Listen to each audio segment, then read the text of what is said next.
तो स्वागत है आपका एक नए वीडियो में। जैसा कि आपको पता है, आने वाली 14 जेपीएससी प्रीलिम्स एग्ज़ाम के लिए हम लोग 100 टेस्ट का सीरीज स्टार्ट किए हैं, जिसके अंतर्गत पेपर 1 के लिए हम लोग 50 टेस्ट कवर करेंगे। वहीं पेपर 2 जो आपका झारखंड स्पेशल है, इसके लिए भी हम लोग 50 टेस्ट को कवर करेंगे। इसमें से अगर हम लोग देखें, जो आपका पेपर 2 है झारखंड स्पेशल, इसका टेस्ट जो 1 है ये 4 पार्ट में, टेस्ट 2 जो है वो भी आपका 4 पार्ट में, और उसी तरह जो आपका टेस्ट नंबर 3 है ये आपका 4 पार्ट में देखने को मिलेगा। तो ये टेस्ट नंबर 3 का जो है वो आपका ये 3rd पार्ट है, ठीक है ना। इसका पहले पार्ट में और दूसरे पार्ट में हम लोग क्या क्या पढ़ें एक बार उसको देख लें।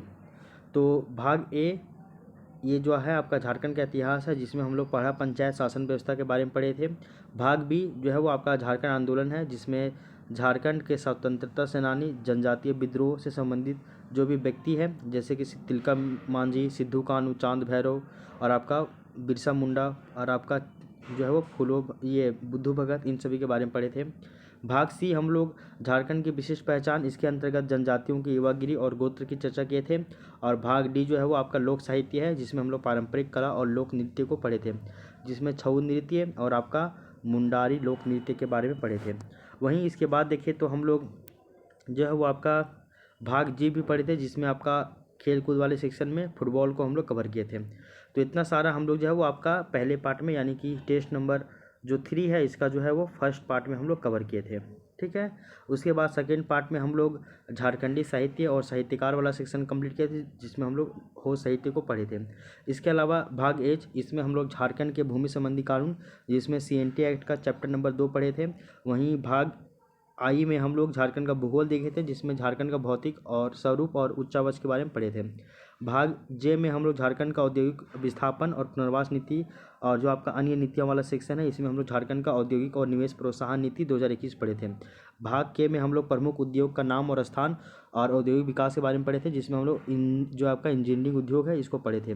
भाग एल में हम लोग झारखंड की योजनाएं और आपका जो उप योजनाएं हैं, जिसमें हम लोग आवास और खेल कूद से संबंधित योजना को पढ़े थे।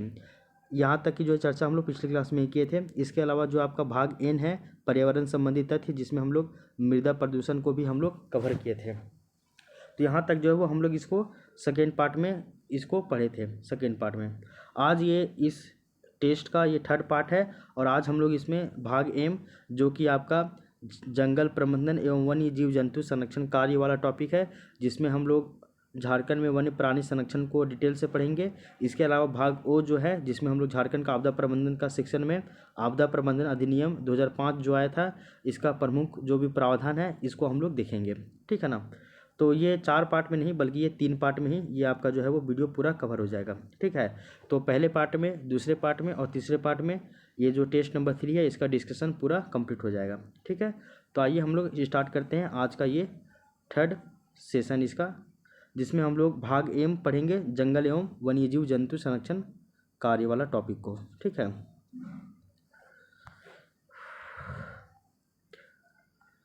तो ये रहा आपका, जरा सा रुकिए 1 मिनट।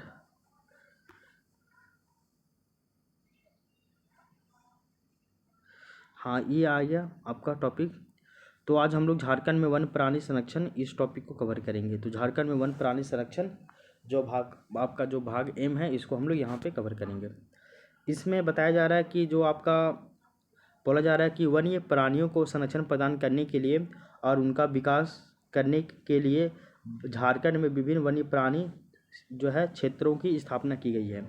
और ये क्यों किया जा रहा है, तो वन्य प्राणियों को प्रिजर्व करने के लिए, उनको संरक्षण प्रदान करने के लिए और उनका जो विकास है इनको करने के लिए। झारखंड में देखा जाए तो एक आपका राष्ट्रीय उद्यान है और आपका 11 ठो जो है वो वन्यजीव अभयारण्य है। इसके अलावा झारखंड में कई सारे जो है वो आपका जैविक उद्यान यहाँ पे अवस्थित है। तो झारखंड में एक राष्ट्रीय उद्यान, 11 वन्यजीव अभयारण्य और आपका कई सारे जैविक उद्यान यहाँ पे उपस्थित है। इनका विस्तार देखा जाए तो वो राज्य का टोटल 2.63% ये भूभाग पे है। तो पूरे झारखंड का जो टोटल एरिया है इसमें से 2.63% भूभाग पे जो है वो आपका राष्ट्रीय उद्यान, 11 गो वन्यजीव अभयारण्य और कई सारे जो है वो आपके जैविक उद्यान लोकेटेड है, जो राज्य के 9% संरक्षित वन के दायरे में ये आते हैं। तो राज्य का 9% संरक्षित वन क्षेत्र के दायरे में ये सभी आते हैं। आगे देख लीजिए, 2001 में केंद्र सरकार के द्वारा पूर्वी सिंहभूम जिला में देश का प्रथम गज आरक्षीय यानी कि एलिफेंट रिजर्व स्थापित किया गया था। तो ये कब किया गया था? 2001 में। 2001 में ही केंद्र सरकार के द्वारा पूर्वी सिंहभूम में, जो आपका पूर्वी सिंहभूम है, यहाँ पे देश का पूरे इंडिया में पहली बार एलिफेंट रिजर्व स्थापित किया गया था पूर्वी सिंहभूम में। साहेबगंज जिला में जो आपका राजमहल पहाड़िया है, इसके आसपास नेचर क्लब के द्वारा राजमहल जीवाश्म उद्यान यानी कि राजमहल फॉसिल पार्क विकसित किया गया था। कहाँ पे? साहेबगंज जिला में। इसके अलावा झारखंड सरकार के द्वारा राज्य के वन्यजीव अभयारण्यों में 10 वर्ष की अवधि के लिए वन्यजीव प्रबंधन योजना की भी शुरुआत की गई है। तो झारखंड सरकार के द्वारा, ये झारखंड गवर्नमेंट के द्वारा एक इनिशिएटिव है कि राज्य का जितना भी वन्यजीव अभयारण्य है उसमें 10 वर्ष की अवधि के लिए वन्यजीव प्रबंधन योजना की जो है वो आपका शुरुआत किया गया है।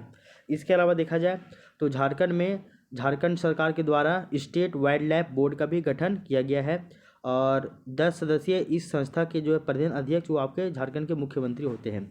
तो झारखंड में स्टेट वाइल्ड लाइफ बोर्ड का भी गठन किया गया है जिसमें टोटल 10 गो सदस्य होते हैं और इसके जो प्रधान अध्यक्ष होंगे वो आपके मुख्यमंत्री साहब होते हैं। इसके अलावा देखें तो हम लोग देखते हैं कि झारखंड में क्या क्या है। तो बताया गया एक राष्ट्रीय उद्यान है यानी कि एक नेशनल पार्क है। इसके अलावा और भी सभी 11 ठो आपके क्या है तो वन्यजीव अभयारण्य है यानी कि वाइल्ड लाइफ जो है वो वाइल्ड लाइफ सेंचुरी है। सबसे पहले हम लोग जो है वो आपका राष्ट्रीय उद्यानों की चर्चा करते हैं क्या क्या है। सो ये रहा आपका पहला राष्ट्रीय उद्यान, ठीक है ना। तो सबसे पहले आप राष्ट्रीय उद्यान को देखिए जो कि है आपका बोला जा रहा है कि बेतला राष्ट्रीय उद्यान जो है वो झारखंड का एकमात्र राष्ट्रीय उद्यान है और इसकी जो स्थापना है वो आपका 1986 में किया गया था। और अगर डेट की बात की जाए तो ये आपका 10 सितंबर 1986 को किया गया था झारखंड में बेतला राष्ट्रीय उद्यान की स्थापना, जो कि झारखंड का एकमात्र नेशनल पार्क यानी कि राष्ट्रीय उद्यान है। लातेहार जिला में स्थित यह जो उद्यान है वो आपका 226.32 वर्ग किलोमीटर क्षेत्र में ये विस्तृत है। कितना? तो 226.32 वर्ग kilometre. Source of economic survey and forest, ये आपका झारखंड government.in के द्वारा ये सोर्स है। यहाँ पे यानी कि बेतला राष्ट्रीय उद्यान में 1932 ईस्वी में विश्व की पहली बाघ जनगणना हुई थी। कब? तो 1932 में विश्व की पहली बाघ जनगणना हुई थी। इसके अलावा 1973 और 1974 ईस्वी से यहाँ पे भारत सरकार के द्वारा बाघ के स्वस्थानीय संरक्षण यानी कि जो होता है आपका संरक्षण दो तरह से होता है, इन सीटू और एक्स सीटू। तो इन सीटू को बोलते हैं हम लोग स्वस्थानीय और एक्स सीटू को बोलते हैं हम लोग बाह्य स्थानीय। तो भारत सरकार के द्वारा 1973 और 74 में यहाँ पे स्वस्थानीय संरक्षण के लिए उनको सुनिश्चित करने हेतु बाघ परियोजना यानी कि प्रोजेक्ट टाइगर की शुरुआत की गई थी 1973-1974 में। इसके अलावा देखिए बाघों के संरक्षण हेतु यहाँ पे पलामू बाघ आरक्षण यानी कि पलामू टाइगर रिजर्व की भी स्थापना की गई थी, जो कि झारखंड का एकमात्र टाइगर रिजर्व यानी कि बाघ आरक्षीय क्षेत्र है। तो झारखंड का एकमात्र national park Betla national park है लातेहार में, और वहीं भारत का एकमात्र टाइगर रिजर्व कौन है तो वो आपका पलामू टाइगर रिजर्व है, जो कहाँ पे है वो भी लातेहार में ही है।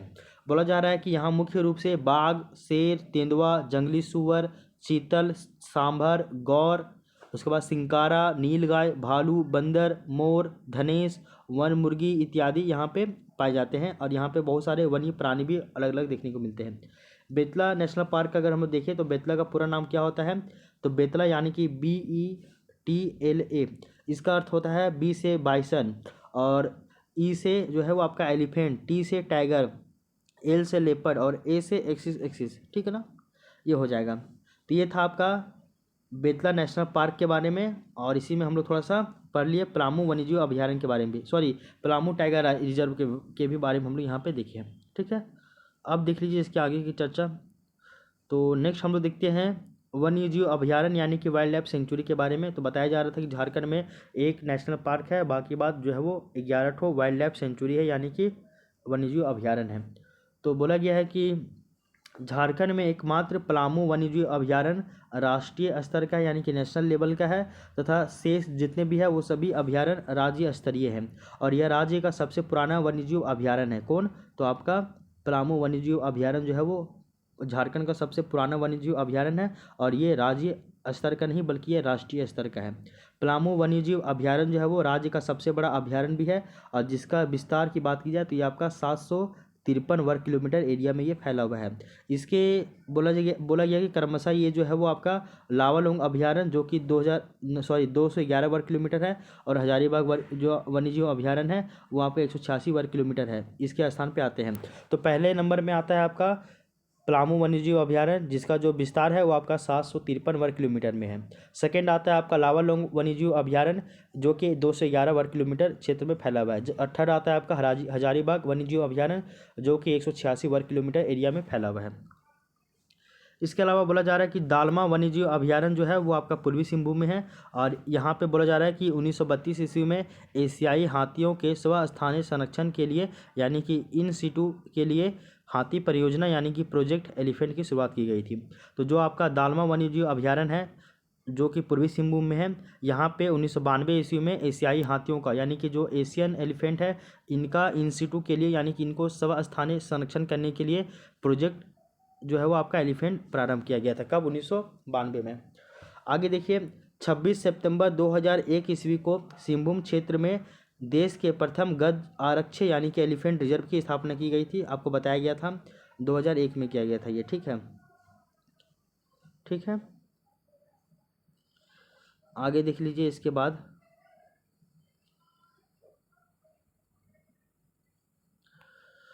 तो 26 सितंबर 2001 को सिंहभूम क्षेत्र में देश का प्रथम गज आरक्ष यानी कि एलिफेंट रिजर्व की स्थापना की गई थी, और इसका जो विस्तार है वो आपका 13,440 वर्ग किलोमीटर क्षेत्र में ये फैला हुआ है। और ये जो है वो आपका पूर्वी सिंहभूम, पश्चिमी सिंहभूम और आपका सरायकेला खरसावां जिले में ये फैला हुआ है। उधवा झील की बात की जाए तो बोला जा रहा है कि जो उधवा झील है, एक मिनट रुकिएगा, उधवा झील के बारे में बोला जा रहा है कि उधवा जो झील है वो पश्चिम बिहार है, ये आपका साहेबगंज में है, और ये आपका प्रवासी पक्षियों के लिए काफ़ी ज़्यादा प्रसिद्ध है, फेमस है। प्रवासी पक्षी यानी कि जो पक्षी माइग्रेट करके एक देश से दूसरे देश में जा रहे हैं उनके लिए।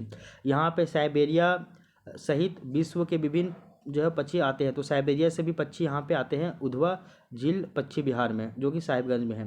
राज्य के लातेहार जिला में स्थित जो आपका महुआ डांड अभयारण्य है वो आपका विलुप्त प्राय भेड़िया प्रजाति के संरक्षण के लिए काफ़ी ज़्यादा प्रसिद्ध है। धनबाद में आपका तोपचाची वन्यजीव अभयारण्य है, इसके बीच में हरी पहाड़ी नामक एक झील भी देखने को मिलती है, इसको भी आप याद रखिएगा। अब देख लीजिए, झारखंड के अभी तक निम्नलिखित 11 गो वन्यजीव अभयारण्य स्थापित किया गया है। अब इनको हम लोग एक एक करके डिटेल से पढ़ेंगे। सबसे पहले तो हम लोग देखेंगे, पहला नंबर है पलामू वन्यजीव अभयारण्य जो कि आपका पलामू में है। ये सबसे बड़ा वन्यजीव अभयारण्य है। इसका टोटल क्षेत्रफल की बात कीजिएगा तो वो है आपका 752.94, इसको लगभग में हम लोग 753 बोल देते हैं। तो एग्जैक्ट कितना है? 752.94 वर्ग किलोमीटर है। इसकी स्थापना 1974 में की गई थी। पाए जाने वाले जीव की बात की जाए तो यहाँ पे हाथी है, बाघ है, सांभर है इत्यादि मिलते हैं। दूसरा आपका आता है हजारीबाग वन्यजीव अभयारण्य जो कि हजारीबाग में है, और इस पहले हजारीबाग राष्ट्रीय उद्यान के नाम से ये जाना जाता था, और इसका क्षेत्रफल आपका 186.25 वर्ग किलोमीटर एरिया में फैला हुआ है। इसकी स्थापना 1976 में किया गया है। यहाँ पे पाए जाने वाले जीव कौन कौन है? तो आपके तेंदुआ है, हिरन है, सांभर है। थर्ड है आपका महुआ डांड वन्यजीव अभयारण्य, ये जो इसको महुआ डांड भेड़िया अभयारण्य कहते हैं, ये आपका लातेहार में है, और यहाँ पे पाए जाने वाला जीव क्या है? तो आपका भेड़िया है, हिरन है। इसकी स्थापना 1976 में हुई थी। इसका क्षेत्रफल जो है वो आपका 63.25 वर्ग किलोमीटर पाया जाता है। चौथा है आपका दालमा वन्यजीव अभयारण्य जो कि आपका पूर्वी सिंहभूम में है, ठीक है ना। और इसके बारे में बताया जा रहा है कि यह जमशेदपुर से लगभग 10 से 20 किलोमीटर की दूरी पर ये स्थित है। इसका क्षेत्रफल तो आपका 193.22 वर्ग किलोमीटर एरिया में फैला हुआ है। इसकी स्थापना 1976 में की गई थी, और इस वन्यजीव अभयारण्य में देश का पहला फैनी केन शुरू किया गया था। तो देश का फैनी केन शुरू किस में किया गया है? दालमा वन्यजीव अभयारण्य में। यहाँ पे हाथी परियोजना की भी शुरुआत की गई है। यहाँ पे एक गुफा है जहाँ पे भगवान शिव का प्राकृतिक मंदिर यहाँ पे देखने को मिलते हैं, जिन्हें लोग दालमा बाबा कहते हैं, तथा इन्हें जमशेदपुर का संरक्षक देवता भी कहा जाता है। इसके अलावा देखिए यहाँ पे हाथी और तेंदुआ भी पाया जाता है, और ये देश का प्रथम गज आरक्षित क्षेत्र इसको बोला जाता है दालमा वन्यजीव अभयारण्य में। इसके अलावा देख लीजिए, पांचवा जो है वो आपका गौतम बुद्ध अभयारण्य है जो कि कोडरमा में है। इसकी स्थापना 1976 में की गई थी। इसका क्षेत्रफल आपका 121 वर्ग किलोमीटर है। यहाँ पे बाघ, तेंदुआ, चीतल, सांभर ये सभी देखने को मिलते हैं।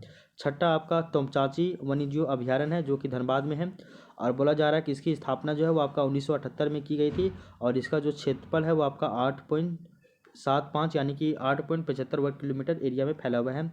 और इस अभयारण्य के मध्य में एक खूबसूरत सा झील है जिसको हम लोग बोलते हैं हरी पहाड़ी झील, और यहाँ पे जंगली सूअर, चीता, हिरन इत्यादि देखने को मिलते हैं। 7वां है आपका लावरलोंग वन्यजीव अभयारण्य जो कि चतरा में है, और इसकी स्थापना जो है वो आपका 1978 ईस्वी में की गई थी। इसका जो क्षेत्रफल है वो आपका 211 वर्ग किलोमीटर है, और यहाँ पे जो जीव जंतु मिलते हैं वो है जैसे कि बाघ है, तेंदुआ है, नीलगाय है इत्यादि। 8वां है आपका पारसनाथ वन्यजीव अभयारण्य जो कि गिरिडीह में है। इसकी स्थापना 1984 में की गई थी। यहाँ पे तेंदुआ, सांभर, हिरन और नीलगाय देखने को मिलते हैं। इसका क्षेत्रफल जो है वो आपका 49.33 वर्ग किलोमीटर एरिया में फैला हुआ है। 9 नंबर में है आपका कोडरमा वन्यजीव अभयारण्य, ये कोडरमा में है। इसकी स्थापना 1985 में की गई थी। इसका जो क्षेत्रफल है वो आपका 150.62 वर्ग किलोमीटर एरिया में फैला हुआ है। यहाँ पे तेंदुआ, सांभर, हिरन ये सभी देखने को मिलते हैं। 10वां है आपका पालकोट वन्यजीव अभयारण्य जो कि गुमला में है, और इसकी स्थापना 1990 में की गई थी। इसका क्षेत्रफल आपका 182.83 वर्ग किलोमीटर है। तेंदुआ की बात की जाए तो आपका यहाँ पे जीवों की बात की जाए तो आपका तेंदुआ है, और आपका जंगली भालू यहाँ पे देखने को मिलते हैं। 11 नंबर में आपका उधवा झील पश्चिम बिहार जो कि साहिबगंज में है। इसकी स्थापना 1991 में की गई थी। यहाँ पर क्षेत्रफल जो है वो आपका 5.65 वर्ग किलोमीटर है, और यहाँ पे आपका जल कोवा, बटान और आपका किंगफिशर इस तरह करके जो है वो आपके पक्षी आते हैं। यहाँ पे साइबेरियन पक्षी भी आते हैं। तो ये सभी यहाँ पे जो आपके वो प्रवासी पक्षी आते हैं दूसरे देश से। प्रमुख अगर पश्चिम बिहार की बात की जाए तो आपका तिलैया पश्चिम बिहार है जो कि कोडरमा में है। तेनूघाट पश्चिम बिहार बोकारो में है। चंद्रपुरा पश्चिम बिहार बोकारो में है। इसके अलावा ईचागढ़ पश्चिम बिहार सरायकेला खरसावां में है, और उधवा पश्चिम बिहार ये आपका साहिबगंज में है। इसके अलावा झारखंड में जैविक उद्यान और पार्क भी देखने को मिलते हैं, जैसे कि बिरसा भगवान जैविक उद्यान जो कि ओरमांझी में है, और मांझी के चकला में है। तो बिरसा मुंडा जैविक उद्यान चकला और मांझी में है, और बोला जा रहा है कि ये 1999 में स्थापित किया गया था। ये सपही नदी के तट पे स्थित है। यहाँ पे नहीं होगा बल्कि यहाँ पे नदी होगा। तो ये सपही नदी के तट पे स्थित है। 2013 में इसे छोटे से मध्यम चिड़ियाघर में इसको अपग्रेड किया गया है। देश का ये चौथा चिड़ियाघर है जिसका अपना वेबसाइट यानी कि www.birsa.zoo.jharkhand.in है। तो ये देश का चौथा चिड़ियाघर है जिसका अपना वेबसाइट है। इसके परिसर में देश का सबसे बड़ा मछली घर का शिलान्यास 2017 में ही किया गया था। ठीक है ना। आपका देख लीजिए बटरफ्लाई पार्क जो कि ओरमांझी रांची में है। तो बोला जा रहा है कि हिरन प्रजनन के लिए यहाँ पे एक तरह से प्राकृतिक आवास मिलता है, और ये बिरसा जैविक उद्यान के अंदर ही इसका निर्माण किया गया है। थर्ड देख लीजिए आपका बिरसा मृग विहार जो कि कालामाटी खूंटी में है। बोला जा रहा है कि ये सांभर और चीतल का प्रजनन और संरक्षण क्षेत्र यहीं पे देखने को मिलता है। चौथा आपका जवाहरलाल नेहरू जो है वो जवाहरलाल नेहरू जैविक उद्यान जो कि बोकारो में है। बोला जा रहा है कि ये आपका पर्यटन हेतु प्रसिद्ध है, और यहाँ पे पर्यटन हेतु आपका टॉय ट्रेन की भी व्यवस्था की गई है। ठीक है ना, टॉय ट्रेन की भी यहाँ पे हम गए हैं। ठीक है। 5वां है आपका मगर प्रजनन केंद्र जो कि आपका मुत्ता में है, जो कि रुक्का मुत्ता में है। 6ठा है आपका जुबली पार्क, ये जमशेदपुर में है। बोला जा रहा है कि जुबली पार्क आम जनता हेतु 1958 ईस्वी में टाटा स्टील के 50वीं वर्षगांठ के अवसर पर ही खोला गया था। इसके अलावा 7वां देख लीजिए टाटा स्टील जैविक उद्यान जो कि जमशेदपुर में है। बोला जा रहा है कि जुबली पार्क स्थित इस जैविक उद्यान में एक तितली घर का भी निर्माण किया गया है। 8वां देख लीजिए रांची रॉक गार्डन जो कि रांची में ही है। बोला जा रहा है कि जयपुर के बगीचे के बाद रॉक गार्डन ये स्थान रखता है। यहाँ पे महत्व और आपका प्रसिद्धि में दूसरा देखने को मिलता है। यहाँ पे गोंडा हिल के चट्टानों से ये बना हुआ है। ठीक ना। तो जयपुर के बगीचे के बाद रॉक गार्डन का स्थान आता है 2nd नंबर में। ठीक ना। इसके बाद 9वां देख लीजिए निर्मल महतो पार्क, ये झारखंड का पहला डायनासोर थीम पार्क है जो कि आपका हजारीबाग में है। यहाँ भी गए हैं क्योंकि मेरा घर हजारीबाग है। 8वां नंबर में देख लीजिए आप थोड़ा सा झार पार्क्स के बारे में, ये इंपॉर्टेंट है इसलिए। तो झार पार्क्स के बारे में देखिए तो बोला जा रहा है क्या है इसके बारे में, झार पार्क्स के बारे में बोला जा रहा है। झार पार्क्स के बारे में बोला जा रहा है कि झार पार्क संचालन झारखंड पार्क प्रबंधन एवं विकास प्राधिकरण यानी कि JPMDA के द्वारा किया जा रहा है। तो झार पार्क जो है इसका जो संचालन है वो आपका झारखंड पार्क प्रबंधन एवं विकास प्राधिकरण जो कि आपका JPMDA है इसके द्वारा किया जा रहा है। और बोला जा रहा है कि इसके तहत झारखंड में लगभग 10 पार्कों को शामिल किया गया है, जिसमें 6 पार्क रांची में स्थित है, जबकि एक पार्क हजारीबाग में, एक पार्क सिल्ली में, जमशेदपुर में और एक आपका दुमका में है। ठीक है। तो 6 गो रांची में है, बाकी बात 4 गो, एगो आपका हजारीबाग में, एगो सिल्ली में, एगो जमशेदपुर में, एगो दुमका में है। ठीक है। झार पार्क के अंतर्गत पार्क निम्नलिखित है, जैसे कि आपका रांची में 6 कौन कौन है? बिरसा मुंडा जैविक उद्यान रांची में है, दीनदयाल पार्क रांची में है, नक्षत्र वन रांची में है, सिद्धू कानू पार्क रांची में है, ऑक्सीजन पार्क रांची में है, श्री कृष्णा पार्क रांची में है, निर्मल माथुर पार्क हजारीबाग में है, अंबेडकर पार्क सिल्ली में है, आपका गोरबंधा थीम पार्क यह जमशेदपुर में है, और सिद्धू कानू पार्क ये दुमका में है। ठीक है, तो आई होप ये लाइन आपको समझ में आया होगा। ठीक है, तो इस तरह से जो है वो हम लोग आज का जो टॉपिक है, ये वाला टॉपिक झारखंड में जितने भी आपका वन्य जीव संरक्षण था वो वाला टॉपिक जो है वो आपका कवर हो गया है। ठीक है ना, तो इसको आप थोड़ा सा डिटेल से पढ़ते रहिएगा अपने अनुसार भी। तो झारखंड में वन्य प्राणी संरक्षण वाला जो टॉपिक था ये हम लोग अभी देख चुके हैं, और इसको आप क्या कीजिएगा ना कि झारखंड सार संग्रह बुक से भी इसको आप रिलेट तो करिएगा ही, तो झारखंड सार संग्रह का बुक भी पढ़ते चलिएगा और वहाँ से इसको जो है वो अपडेट करते चलिएगा। जो जो भी नया नया बातें आपको मिलेगी वो यहाँ से ऐड कर लीजिएगा। इसके बाद एक टॉपिक आपका और बच रहा है, उसको भी हम लोग कंप्लीट कर लेते हैं, वो देख लीजिए। उसके बाद जो आपका टेस्ट नंबर 3 है ये पूरी तरीके से आपका कंप्लीट हो जाएगा। बस आपको इसको बार बार रिवीजन करना है, याद करना है बस, और इसमें फिर आपको किसी भी तरह की जो है वो घबराने की आवश्यकता नहीं है। ये देखिए, ये जो आपका मृदा प्रदूषण, ये तो हम लोग पिछले क्लास में पढ़ ही चुके थे। अब हम लोग इसके आगे की चर्चा करते हैं। तो अब हम लोग जो है वो झारखंड का जो है वो आपदा प्रबंधन वाला जो सेक्शन है, तो इसमें हम लोग पढ़ेंगे आपदा प्रबंधन अधिनियम 2005 और इसका जो है प्रमुख प्रावधानों की जो भी है सूची, इन सूचियों को देखते हैं। तो आपदा प्रबंधन अधिनियम आया था, ये आपका 2005 में आया था। इसमें प्रमुख अध्याय है कौन कौन वो देख लीजिए। इसमें जो है वो आपका टोटल कितना अध्याय है, तो इसमें टोटल 9 चैप्टर है, यानी कि 9 अध्याय है। और अध्याय जो 1 है इसको हम लोग बोलते हैं प्रारंभिकी। अध्याय 2 जो है वो आपका NDMA यानी कि नेशनल डिजास्टर मैनेजमेंट एक्ट, इसका प्रावधान करता है।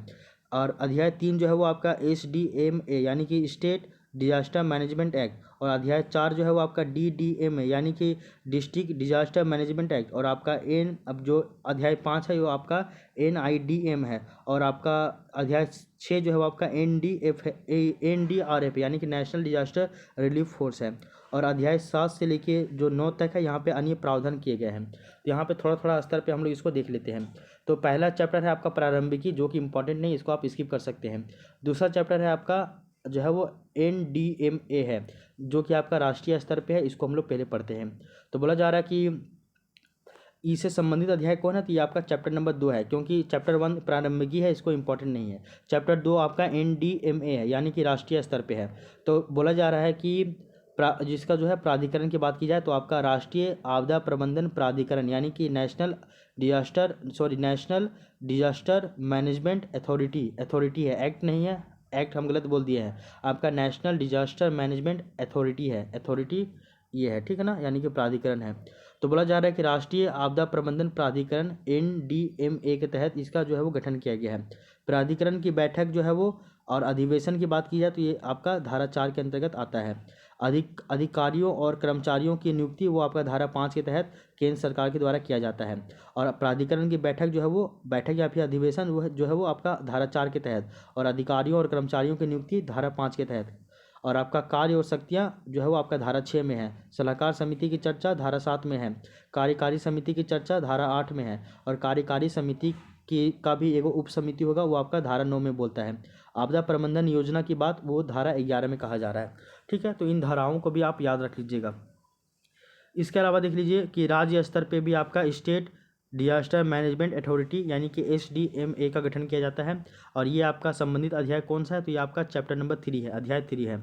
और इसका जो गठन कैसे हुआ है, इसका जो प्राधिकरण है इसका कैसे हुआ है, तो बोला जा रहा है कि राज्य आपदा प्रबंधन प्राधिकरण यानी कि स्टेट डिजास्टर मैनेजमेंट अथॉरिटी के द्वारा किया गया है। और ये आपका धारा 14 क्लॉज 1 के तहत ये गठित की गई है। फिर बोला गया कि प्राधिकरण की बैठक जो है वो धारा 15 में जिक्र किया गया है। अधिकारियों कर्मचारियों की नियुक्ति जो है वो धारा 16 के तहत किया गया, और ये जो है वो राज्य सरकार के द्वारा किया जाएगा। आगे देख लीजिए, बोला जा रहा है कि इसकी जो कार्य और शक्तियाँ है वो आपका धारा 18 में है। सलाहकार समिति जो है वो आपका धारा 17 में है। कार्यकारिणी समिति का गठन वो धारा 20 में है। और कार्यकारिणी समिति का भी एक उप समिति होगा, वो आपका धारा 21 में है। और आपदा प्रबंधन योजना जो है वो धारा 23 में है। तो ऐसे ही आपको याद रखना पड़ेगा, रिलेट करके याद रखिएगा कि आपका NDMA के लिए सलाहकार समिति कब बनता है, तो NADM के लिए जो है सलाहकार समिति 7 में है। और SDMA के लिए सलाहकार समिति 17 में है। तो ऐसे करके दोनों में रिलेट करके याद कीजिएगा तो ही याद होगा। तीसरा जो है वो आपका जिला स्तर पे है, तो जिला स्तर पे है आपका DDMA यानी कि डिस्ट्रिक्ट डिजास्टर मैनेजमेंट अथॉरिटी। इससे संबंधित कौन सा अध्याय है, तो आपका चैप्टर नंबर 4 है। प्राधिकरण की बात कीजिएगा तो बोला जा रहा है कि जिला आपदा प्रबंधन प्राधिकरण यानी कि डिस्ट्रिक्ट डिजास्टर मैनेजमेंट अथॉरिटी के तहत इसका जो है गठन किया गया है, वो भी धारा 25 के तहत।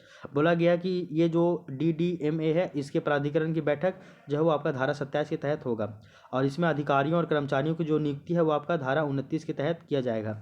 और ये कौन करेगा, तो आपका स्टेट गवर्नमेंट ही करेगा। कार्य और शक्तियाँ जो है वो DDMA का वो आपका धारा 26 में दिया गया है। सलाहकार समिति का जो है वो गठन आवश्यकता अनुसार किया जा सकता है, कोई मैंडेटरी नहीं है, ये आपका धारा 28 में किया जाएगा। वहीं DDMA के लिए कार्यकारिणी समिति का गठन आपका धारा 28 में किया गया है, और धारा 28 में आपका सलाहकार समितियों का भी गठन किया गया है, गठन करने का प्रावधान दिया गया है, और ये आपका आवश्यकता अनुसार है। इसके अलावा देख लीजिए उपधारा के अनुसार अध्यक्ष इसकी नियुक्ति होंगे और आपका समिति प्रबंधन करेंगे। इसके अलावा जिला योजना की बात की जाए तो आपका धारा 31 में इसकी जो है वो चर्चा की गई है। तो यहाँ तक जो है वो हम लोग इसको पढ़ लिए हैं, जो कि आपका आपदा प्रबंधन अधिनियम था 2005 में। इसके प्रमुख प्रमुख जो भी प्रावधान है, इनकी प्रावधानों की जो सूचियाँ थी इसको हम लोग देख चुके हैं। तो इस तरह से रहा आपका टेस्ट जो 3 है इसका डिस्कशन पार्ट 3 का, है ना। तो अब अगर हम लोग देखें तो ये पूरा लगभग कंप्लीट हो ही गया है। अब हम लोग देखें कि इसमें क्या क्या पढ़े हैं टेस्ट में, तो एक बार इसको फिर से रिकॉल कर लेते हैं, क्योंकि जितना बार रिकॉल कीजिएगा ना उतना बार चीज़ें आपको ध्यान में रहेगी और आपको याद भी हो जाएगा। इस टेस्ट में हम लोग क्या क्या पढ़े हैं टेस्ट नंबर 3 में। टेस्ट नंबर 3 का इसका टोटल 3 पार्ट आया है। पहला पार्ट आया, फिर आपका सेकेंड पार्ट आया, फिर आपका थर्ड पार्ट आया, और इसमें जाकर जो है टेस्ट नंबर 3 कंप्लीट हो गया है। पहले में हम लोग क्या क्या पढ़े, देखिए भाग ए में हम लोग झारखंड का इतिहास देखे, जिसमें हम लोग पढ़ा पंचायत शासन व्यवस्था की चर्चा किए।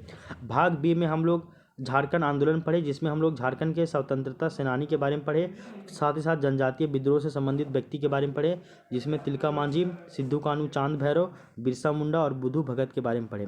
भाग सी के अंतर्गत हम लोग झारखंड की विशिष्ट पहचान पढ़े, जिसमें झारखंड की सामाजिक स्थिति के बारे में पढ़े, जनजातियों की युवागिरी और गोत्र की चर्चा किए।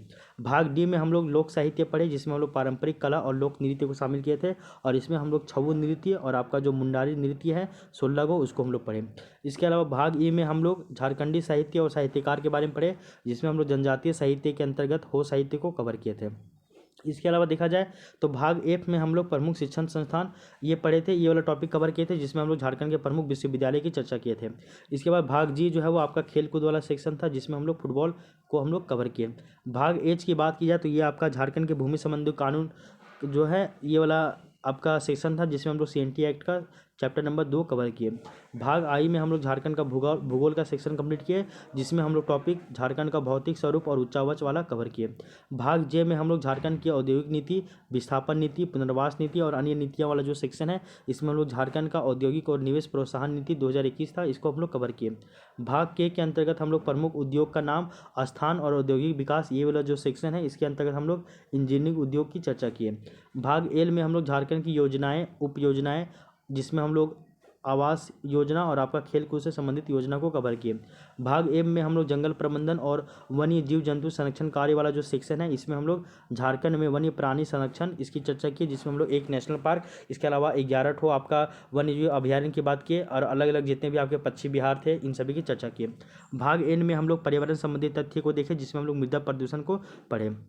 भाग ओ में हम लोग झारखंड में आपदा प्रबंधन वाला सेक्शन देखे थे, जिसमें हम लोग आपदा प्रबंधन अधिनियम जो कि 2005 में आया था, इसके प्रमुख जो प्रावधान है इसमें हम लोग पढ़े। इसके तहत हम लोग आपका NDMA, इसके तहत हम लोग SDMA, इसके तहत हम लोग DDMA, इन सभी की चर्चा हम लोग किए, ठीक ना। भाग पी जो है वो आपका मार्च का करंट अफेयर्स था, और ये करंट अफेयर्स वाला सेक्शन हम लोग यहाँ पे कवर नहीं कर रहे, ठीक है।